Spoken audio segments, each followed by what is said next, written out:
Before we start this episode, we want to do a quick disclaimer. This is a mental health podcast and we are not professionals. These are our opinions and personal experiences on mental health. That being said, we do discuss sensitive subjects. This is our official trigger warning for our episodes. We are a mental health podcast, and we did want to give a trigger warning to any viewers or listeners that may be sensitive to any topics we might bring up. We do not hold back on the podcast. We will be discussing every corner and in and out, the dark and light sides of mental health, mental illness, and those struggles. So thank you for tuning in. This is your final trigger warning. Hi, everybody. Thank you so much for tuning back into the next episode of the Rock Bottom Podcast. Episode 17. Episode 17. Man, Thanks for tuning in. Yes, thank you so much for coming back with us. We are kicking off our new series. We're finally starting a series. Yes, we definitely are. And it's the Great Impersonators We Are. Yes, this is the title of our series. Yes, and this is a tribute to Halsey. Mm-hmm. Her album dropped this week. Halsey, the Great Impersonator. Yes. Yes. It did. And this is in honor of that album dropping, is why we titled it The Great Impersonators We Are. Absolutely. This is our first installment. Mm-hmm. Ego Death. Ego Death. Yes. Mm-hmm. And this is directly based on her new single. Yes. Ego. Great song. Go listen to it. I thought it was a perfect opportunity to capitalize on this topic of ego. And the song itself is perfect lyrics, perfect concept to exactly ego death and what this is and what we're going to talk about today. Mm-hmm. She literally says right in the hook, I think that I should try to kill my ego because if I don't, my ego might kill me.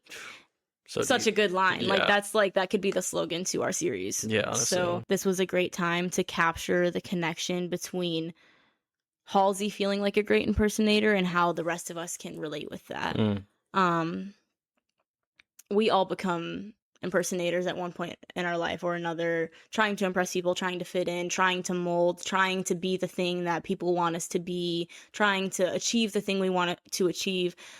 So I think we can all relate to this album deeply. I think we can all relate to the song Ego deeply. And I wanted to take this opportunity for our gems to hone in on this concept of ego death and what that looks like and what that is and how it's beneficial for you. And in the meanwhile, support Halsey. Yes, absolutely. Yeah. I mean, she's incredible. She's incredible. Yeah. And talk about someone that, pushes through so much with her mental illness and adversity. Yes. Absolutely. And I think that's something we definitely wanted to highlight. No glaze. we definitely wanted to highlight her because as artists, as people that advocate for art, what better way to advocate for art than appreciating someone who fights through mental illness to create that art. Yeah, Halsey is a hero in my eyes. Yes. I love her. She said she wrote this album between life and death, which I think is heavier than a lot of people are taking that statement with. But yeah, she's absolutely a champion for mental health. How do you perceive that, life and death? That statement? Mm-hmm. To me, the way I perceived that statement was that she was, I'm sorry, not to arrogantly point us back to rock bottom, but I really think she might have been at a rock bottom. I think this album, it might have saved her. I think when I read that, my impression was this album saved her. Mm-hmm. Writing this music saved her, and this album was her piece between life and death. That's beautiful. I mean, there's beauty there, and that ties into our topic too, mm-hmm. With regrowth and rebirth. Yeah, because I think she says in Ego too, she said that statement, and then she said, if I don't try to kill my ego will kill me. Mm-hmm. So there was an obvious wrestling with the ego. There was an obvious wrestling with her pride, with her mental, with herself. And even in the Ego music video, which is fantastic, by the way, yes. She's literally fighting with herself the entire time. Mm-hmm. So I think she really fought herself a lot through this experience. I think she probably went through, it's hard to not just say ego death every 5 seconds because that's what it is. She went through an ego death, she went through finding in magnifying the parts of herself that need to be killed. Yes. Basically. Yeah, I was actually gonna bring that up too, that, in ourselves, we can find different things that, different toxic traits that we have that we really want to kill, Yeah. I mean, everybody has them. Everybody has like different tendencies that they know irritate people, or not that other people's judgment should affect who you are as a person, but I think we can all take a step back and realize and take accountability that maybe some of the things in verbiage that we grew up with isn't appropriate for the time, or isn't what should be used for a situation. So I think there is a beauty in taking a step back, realizing that we do carry toxic traits that maybe we learned from our parents, or were taught, or something we picked up along the way that just doesn't fit with our friend group. That was beautifully said. Yeah. I think it's a real zooming out of looking at yourself, looking at other perspectives, looking at other people's opinions, considering multiple things and multiple truths simultaneously. And weighing the possibility that what you were taught, or the mold that you've been molded into, or the things you've been told or shown, is not all of reality. That's actually just a sliver and a glimpse to the rest of perception, if that makes sense. Yeah, last week we got to interview Justin Castillo and Cherokee Bridges for The Last Order. Yeah.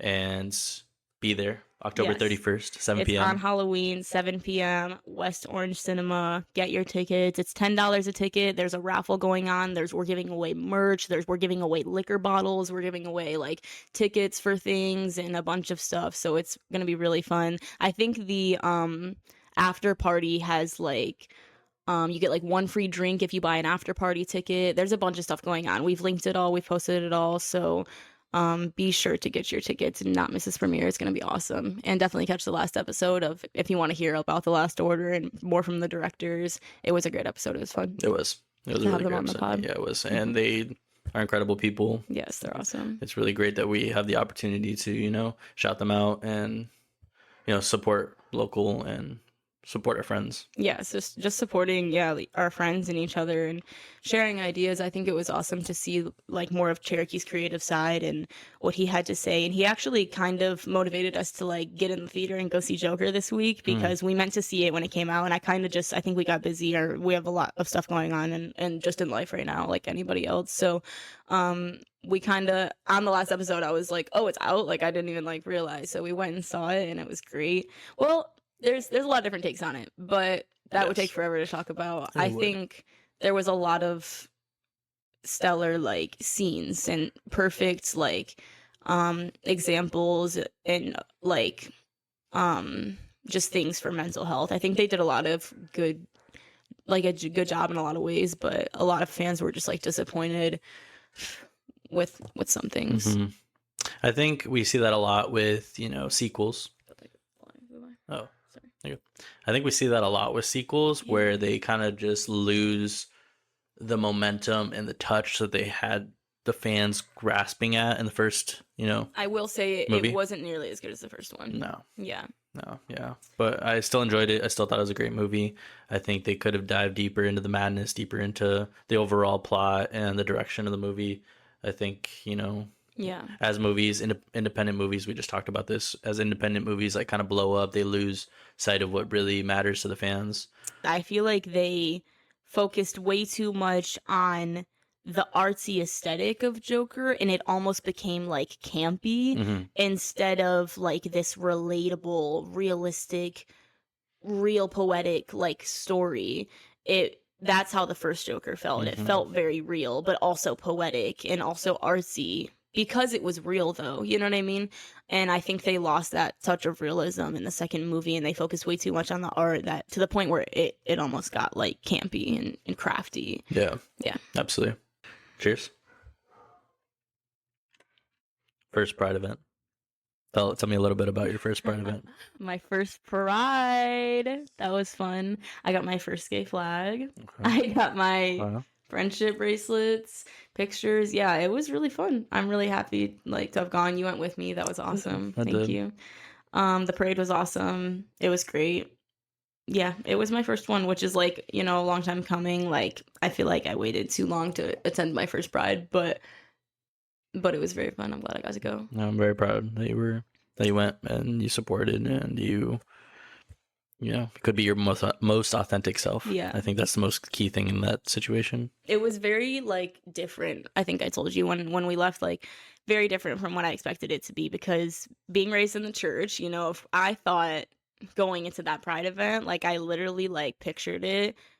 After describing it to you, I realized I was like, I literally like imagined Pride like Sodom and Gomorrah. Like it was this like sin-filled festival of like drugs and drunk people and trash everywhere and like all this like bullshit. And I got there and there was like security, there's police everywhere, everyone was sober, nobody had drugs. Like literally there was a bunch of stands, there was like all these tents of Planned Parenthood and health insurance and healthcare and all these like different tents of like cool like things that actually like help society. And Pride was just, I don't know, it was just like this big like once I got there and I saw what it actually was, I was like, it clicked. I was like, oh, obviously this is what it is. Like gay people are awesome. You know what I mean? Like of course it's this amazing. Like I thought it was like literally we were just gonna go like take pictures and like drink on a hill or something, because like that's what it was always like made out to be for me. Like it was like, oh, those Pride events, like yeah, I don't know, like I just thought gay people were made to like seem like the devil to me. And so when I got there I was very confused. I like told my friends, I was like, you didn't tell me there's security, you didn't tell me there's this, blah blah blah. And they were like, what are you talking about? I'm like, bro, I thought this was literally gonna be like a fucking like mosh pit. Mm-hmm. Yeah, it's because wild. we've kind of escalated from fighting for gay rights, and now we kind of get to celebrate it. Yeah, what was it ever even like that? Because I thought it was gonna be those things because of like the way the church brainwashed me, when it's like it's not like that at all. No, I mean I'm sure with Harvey Milk and those times like the 70s, 80s were all about I mean, I'm sure it wasn't as peaceful and organized as it is definitely now. not. Yeah, of course. And wasn't as supported. Now it's like I can leave that event knowing love wins, Yeah. And I think that's the best feeling I get in supporting, being an ally, supporting the gay community. I get to leave there. It feels peaceful now. It feels peaceful, yeah. Versus it didn't used to feel like that at other Pride events. No. Okay. They talked about, certain hateful individuals standing outside the parade and stuff like that. That used to be a lot more common. When we were there too. It did, but not on a bigger scale. I feel like it used to be very prevalent. They would be outside. They would like make sure. Yeah. Yeah. They wouldn't try to make you turn around. They would try to make you not attend this event. Yeah. Now I didn't feel that way. That people will like stand outside things and like yell at you. But anyway, let's talk ego death. Yes, let's talk ego death for sure. Skull cheers. I personally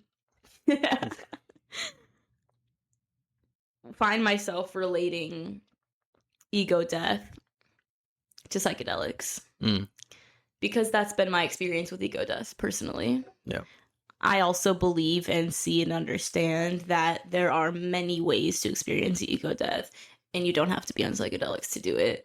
It was just the first way I did it. Wow. What do you associate ego death with? in Michigan? Shrooms. We did shrooms together in Michigan, right? We did. They're legal there. They are legal there. Yeah, we did. It was awesome. That was like, I didn't expect to get as high as I did, and I had this like psychological wall like break, and I didn't know it literally until we were doing this episode, when we started talking about ego death. And then I started thinking about my life since March, since we did that trip. And I was like, I've been in an ego death season literally since March. Like, I feel like the last 6 months of my life have been that, and I didn't really realize it. And I was kind of depressed, like, oh, my life sucks right now. But I was like, actually, I've never learned so much in such a short amount of time. Yes. I've never grown so much in such a short amount of time. Yeah. Yeah, no, when you really get into that existential dread and, starting to open yourself up and start to really lose your self-identity and start to lose the self, you really start to recognize, and you can start rebuilding. Yeah. Start understanding it's who like you are as a bottom. person. Yes. Like in the episode 1 that we mentioned. Yeah.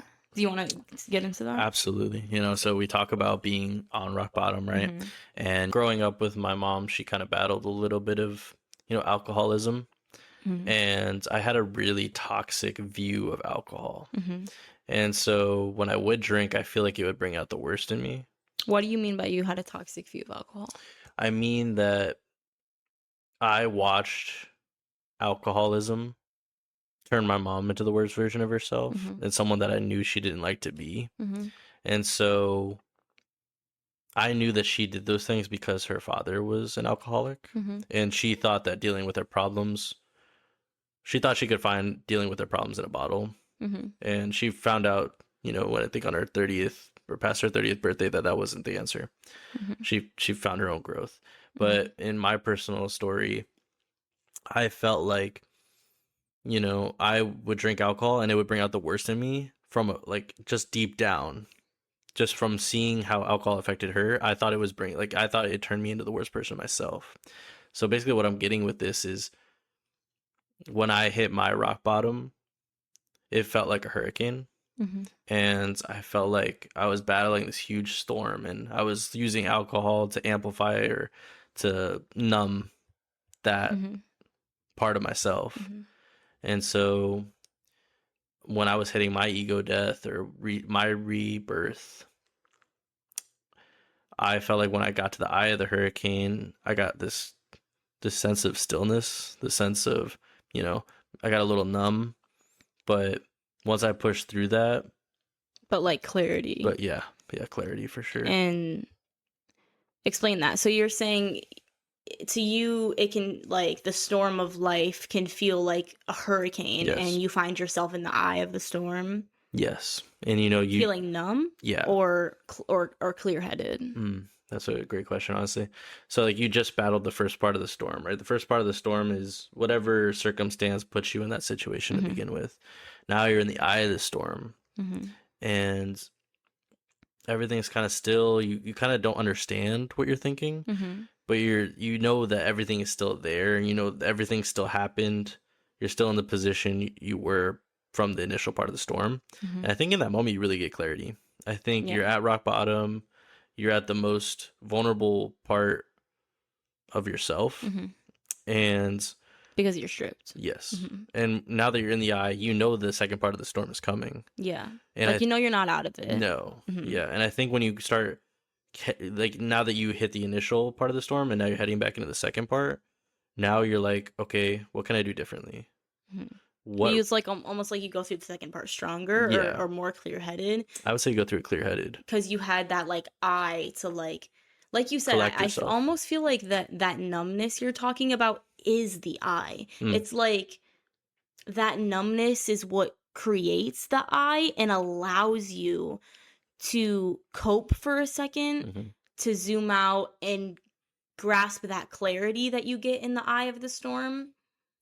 But it's like, not that numbness is a good thing, but maybe in the context of being in the middle of the storm, it can be. Like, you can numb yourself for that moment to, like, not be emotional because of the storm, but, like, allowed to, like, numb yourself to be able to think logically and focus and go forward in the rest of the storm clear-headed and strong.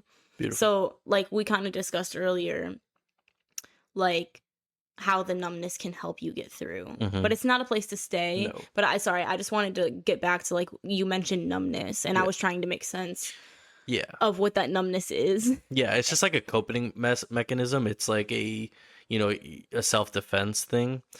The best way I can explain numbness is like you break your leg and that rush of adrenaline pushes through your body. It's your body's reaction to what's happening in the situation. So it's the same thing with your brain. You know, like, our brain can only handle so much overload that when you're, like, thinking, I just want to run away from my problems, or I'm just ready to, like, scream or anything like that, or have, like, a panic attack or anything like that, like, anything that pushes the brain so far past its, like, breaking point, it just shuts off, right? Like, it basically saves you from doing damage to yourself. Yeah, so it's like, it's almost, it's almost something the body does because the brain is a part of our body. So Absolutely. that coping mechanism of numbness, or when you break your leg, that coping mechanism of that adrenaline and you don't feel it for like however many minutes until you do, it's like your body allowing you to cope because I think there's like an extent of trauma our body can withstand. So at some point, our physical body checks out or goes numb or does something to be able to withstand whatever's happening, but like kind of also not withstand it. Does that make sense? It does, yeah. So yeah, it's like I said, that numbness is kind of a tool, and that adrenaline is kind of a tool to like do what you need to do in that moment to get out of that moment, and then the pain comes later. Yes. Yeah. Well, yeah, once you really settle, but you need that pain pain is just such a great motivator. Yeah. I know that's going to sound a little insensitive because maybe you might be the problem, but really use that pain as like clarity. Use that pain as a motivator to push you to becoming a better version of yourself. Let me clarify. Absolutely. Yeah. Pain is uncomfortable. So it forces you to move. Yeah. That's why you see people in the gym. I mean, I know for me, when I was in the gym, you could tell I was in pain. You know, like I was in the gym pushing through, trying to be a better version of myself, and I was using a healthy way to not distract myself, I would say, but release.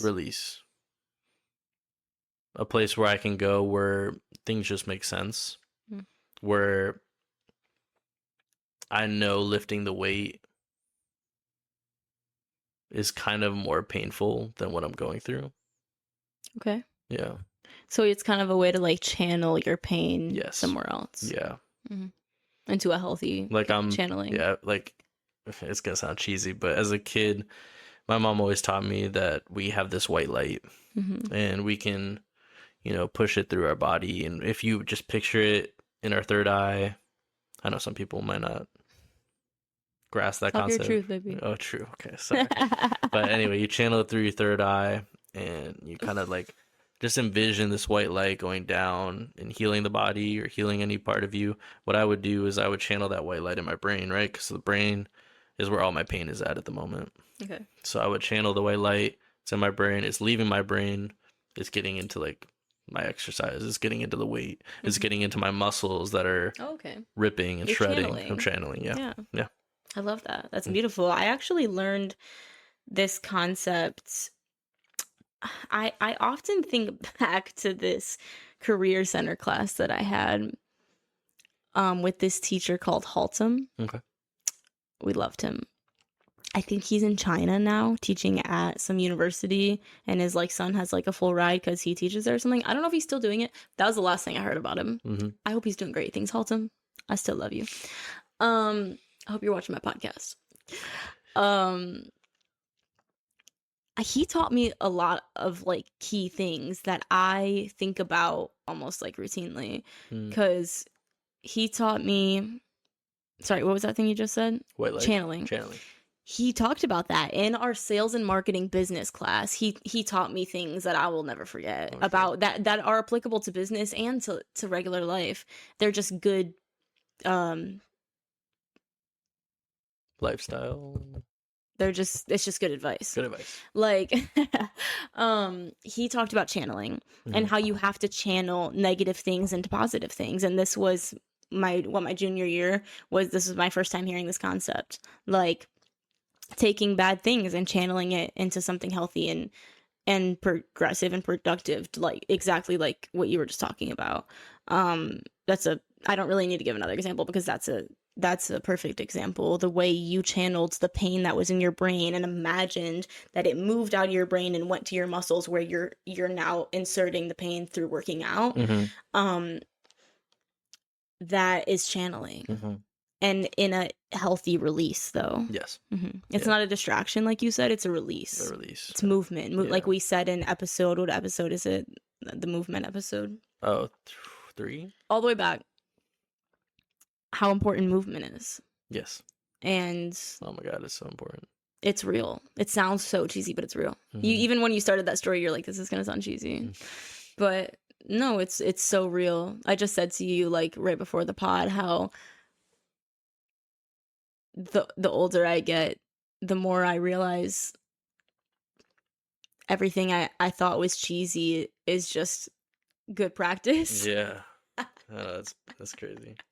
Yeah. If I were to really define ego death, it's basically just getting into your raw, natural state of being. And the reason why I feel like they called it ego death is because that's not easy. Yeah, it really isn't ego death. Like, it feels like this transformative process. Yeah. Yeah. And you're really, it's almost, I can attribute this to Elenium because I love his story so much. Yeah. But the phoenix is his symbol. And I think we can learn so much from that because, you know, the phoenix, right, it doesn't actually die. It just turns into ashes and it's reborn, right? And I think we can learn so much from that because we do kill a part of ourselves in ego death. We kill the part of ourselves that's not healthy. Yeah. We kill the part of ourselves that that might be killing us. Yeah. And we just don't know it. And I feel like when you first go through that ego death, it's going to be so powerful and the emotions might be unbearable, but they're so beneficial. Let's say overwhelming instead of unbearable, because you can bear it. You can bear them. It does feel unbearable. So you were not wrong. It does feel unbearable. It feels overwhelming, but the more you fight it, the rougher it's going to be. Absolutely. That's facts. Yeah.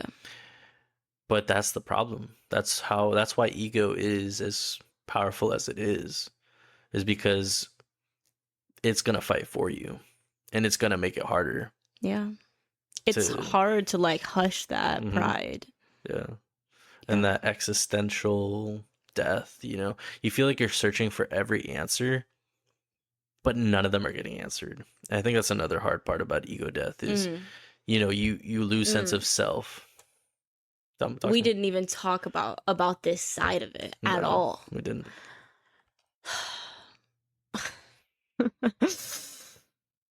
Ego death is just the beginning of your journey.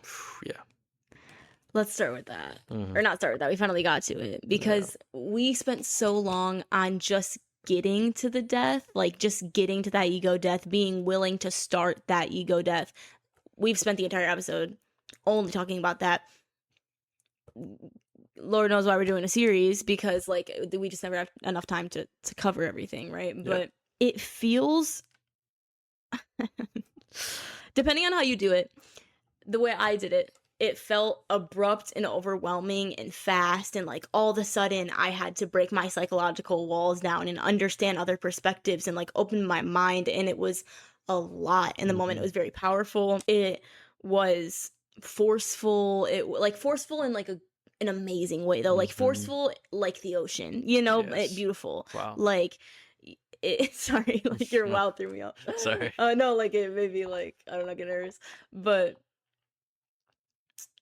yeah, like it was beautiful but overwhelming, and it was like it was a lot right when it happened, but little did I know that was just the beginning. That was like, here's ego death. Now, if ego death were a key, here's also the door to a million more questions and a million more perspectives. Because think about it.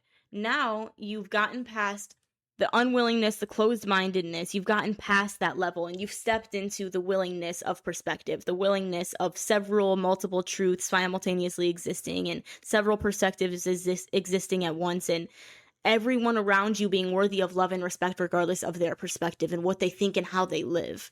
Okay, once you've opened up your mind to that, it's just like a can of worms. it's just like the can of worms of existential crisis. Yeah. Because now you are like, why are we here? If we're all the same consciousness and we're all together and there's this unity about us and we actually all love each other and there's this one truth, what's happening? Why are we here? Like, what are we supposed to do? Yeah, that's like shrooms. Like, I'm sorry. That's where I went because I was literally on shrooms. But yeah, like not only that, but it's just once you allow yourself to be open to, you know, other people's perspectives and other humans' perspectives and your enemies' perspectives, now it's like then you start to understand nature and nature's perspective. Oh my God, and the galaxy's perspective, because you're like, what are we doing to our earth? Like, you know what I mean? And then it's like, it's just a can of worms from there. It's a cycle. never ending like rope of like empathy and perception, and like you definitely grow like a new heart for empathy, but at the same time you've gotten so much stronger in your self-stability and self-assurance that you're like not shaken, but you're also extremely empathetic. It's so beautiful. Yeah. And not empathetic in a, you know, negative way. Yeah, it's like you're extremely empathetic. I'm sorry. No, go you're ahead. No, you're good. I was gonna say, like, you're one with your environment. Yes. You get into, like, I feel like when I walk outside, the sun's a little brighter. Yeah. The grass feels a little bit greener. Life's It feels just a little more healthy. fucking beautiful. It is. Yeah. And you're not so worried about money and. Oh, that was the last fucking thing I was thinking about. Yeah. Yeah. Let me tell you right now. And I know, like, everybody says that, like, oh, you're not worried about money because you're broke. No, it really doesn't matter. No, yeah. I'm sorry, like, I know, like, a lot of people are gonna be like, okay, you keep talking from a perspective of when you were, like, high off your ass, and it's like, a lot of people aren't gonna take that seriously, and I know. But for me, it was a big moment for me, okay? Like, I'm sorry that drugs were involved, and that's not your cup of tea, but it's my cup of mushrooms. So, But I wasn't on shrooms when I had my ego death. Yeah. And you watched me have this trip. Yeah. And like what I saw. So I'm sorry if you have like, you know, maybe a stigma or a judgment about psychedelics that is not allowing you to take in this story fully or receive it the way I would like you to view it. But